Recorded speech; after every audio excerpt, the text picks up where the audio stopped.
Dans le cadre du projet Terre en Action, nous avons accompagné des initiatives citoyennes et nous les avons mises en réseau. Nous vous présentons des outils que nous avons utilisés. Les outils numériques collaboratifs. Parmi les nombreux outils qui existent, nous avons choisi de vous parler de 3 d'entre eux. Le wiki, le pad et la liste de discussion. Pour ce faire, nous allons suivre l'histoire d'Olivier qui est passionné de jardinage.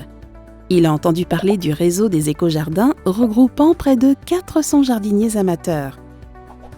Il se rend sur le site internet du réseau réalisé avec l'outil Wiki. C'est un site web collaboratif qui permet à tous les membres de le consulter et de modifier son contenu. On peut par exemple présenter le groupe, décrire les dernières activités ou encore donner accès à des ressources et lister les prochains événements. Olivier et ses voisins souhaitent organiser un atelier de création d'un gîte pour les abeilles solitaires.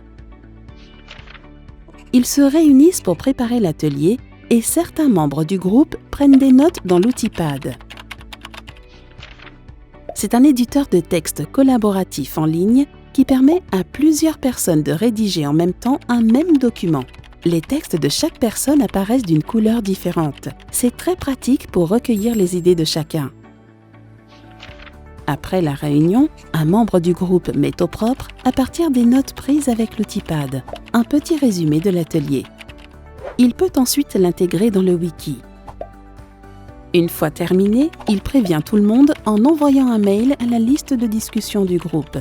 Tous les membres vont ainsi être prévenus sur leur adresse personnelle. Les 3 outils présentés dans cette vidéo sont gratuits et s'installent très facilement. Pour plus d'informations, vous pouvez consulter le site du projet Terre en Action. Les outils numériques collaboratifs sont très utiles pour faire participer un grand nombre de personnes et pour échanger malgré la distance.